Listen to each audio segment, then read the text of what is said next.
Welcome back to Footballology. If you come for another team's video, I apologize. I know I usually talk about a lot of other teams and draft prospects, but today I really want to touch base on my team, Kansas City Chiefs. So if you're a Chiefs fan, definitely stay. If you're an NFL fan, stay. Just hang out. Just listen to me. Now, to all my Chiefs fans, to anyone in the Chiefs Kingdom, this video will be challenging to watch. It will be tough to watch, but there's some stuff that's happened within the last 24 hours that we can all agree upon that really shook us to our core. Shook us to our core. It was some, the trade that happened. It, for me personally, it was probably one of the toughest pills to swallow. I mean, we're talking about all the losses we've had over the years, all the bad quarterback play we've had over the years, all the missing the playoffs, just anything that we've had experienced as a Chiefs Kingdom. I would say all the way back to obviously the Derek Thomas situation. That was very, very saddening. Eric Berry situation, that was a saddening moment too.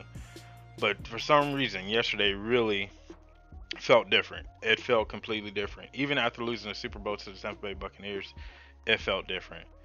But I don't think yesterday was the reason why.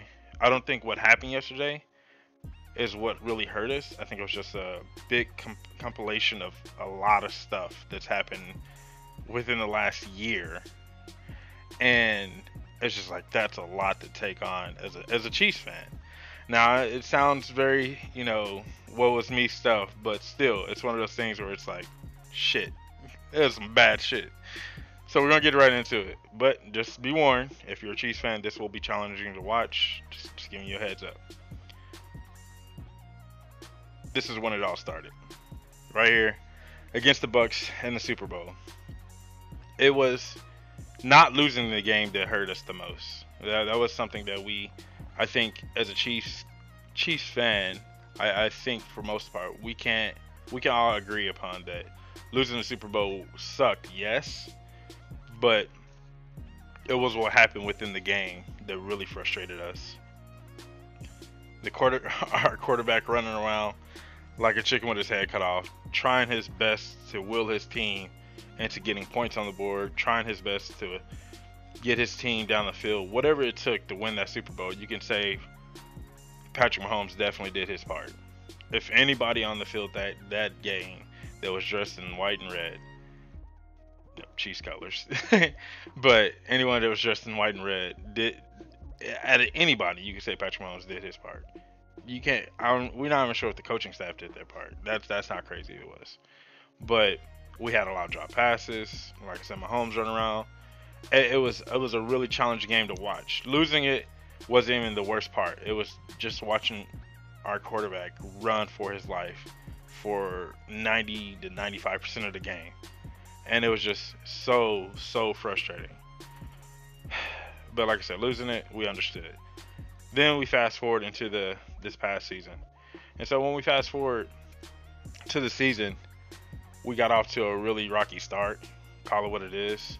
We had this tough loss against starting off with the Browns, right? So like we almost lost to the Browns. If Baker doesn't throw the interception, that's probably an L, right?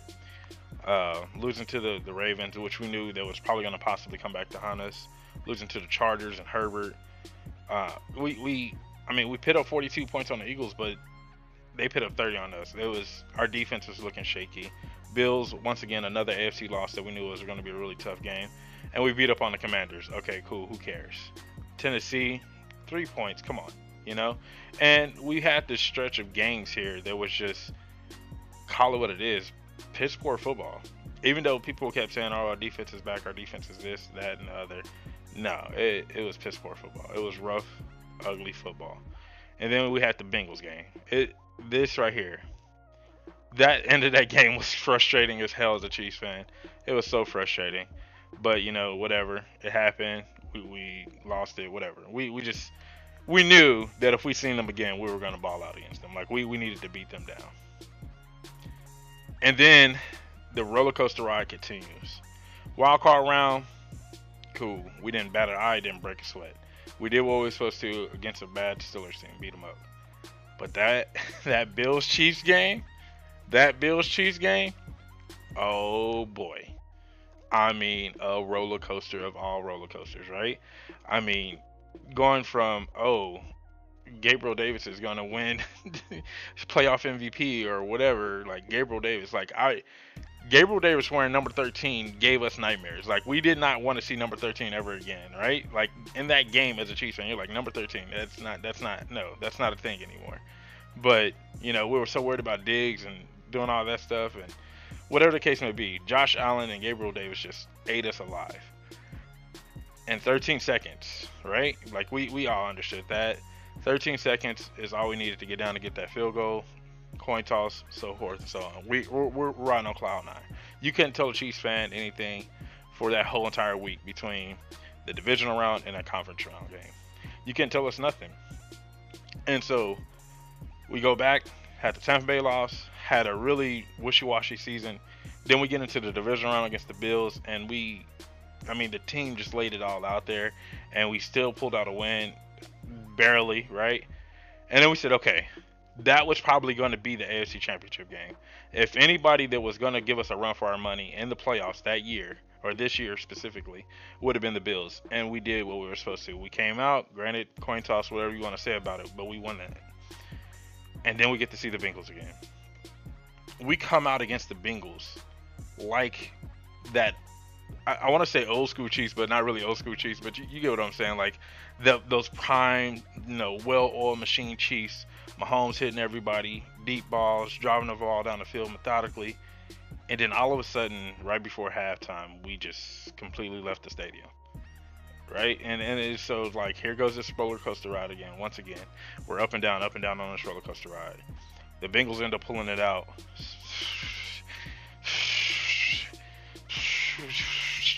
End of the fourth quarter, man.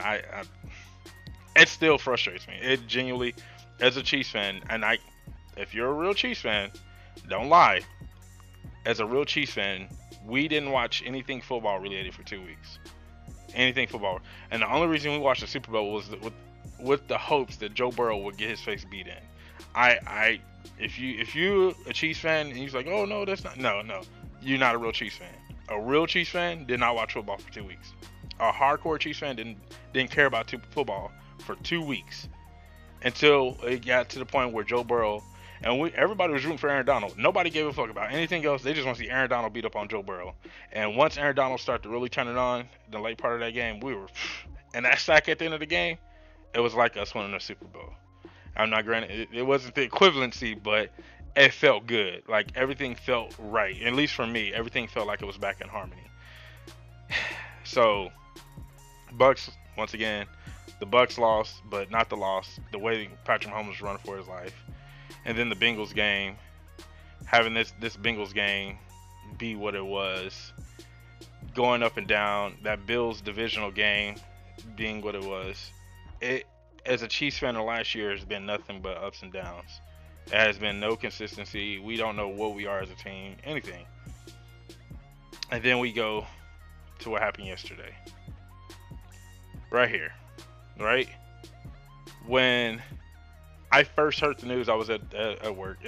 It's one of those moments like, where were you when Tyreke got traded kind of type things. And when I first heard the news, I was at work. And somebody said the Chiefs are giving Tyreek Hill permission to, seek a trade. And I'm like, okay, hopefully that just falls through. Hopefully the Chiefs and Tyreek can figure out things.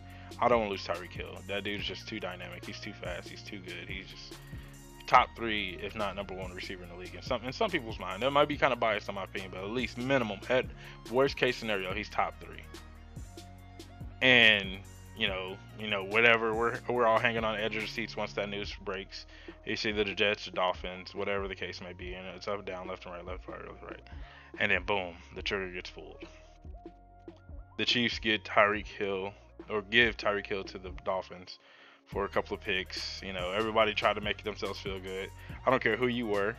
Stop trying to say, oh, well, we got some picks back in return. Oh, Tyreek Hill wanted his money, and that's just not fair because he's not playing for the team. Nah, we got Tyreek Hill on a discount the first time around. We knew that. There was no way in hell he was going to take another discount because the simple fact he has established himself as that receiver, and we have to respect that man for that specifically. There's some other, I think there are other forces at work that I feel like this is the reason why we gave up Tyreek Hill. and that's just my personal opinion. I'll do that in a later video. I don't want to get into it now. But yesterday was the straw that broke the camel's back as a Chiefs fan, and now we're all on the edge of our seats. I mean, with the AFC West being as strong as it has, I mean, I didn't even include that into this whole compilation of issues, but the AFC West getting better and better. It seemed like every day for the last month and a half. It's so frustrating to give up a piece of his caliber, like to give up a guy of his caliber. It's extremely frustrating as a Chiefs fan. So, I said all that to say this. Chiefs fans, yes, it has been an emotional up and down, left and right, crazy roller coaster ride. And we know we are some, if not the loyalist,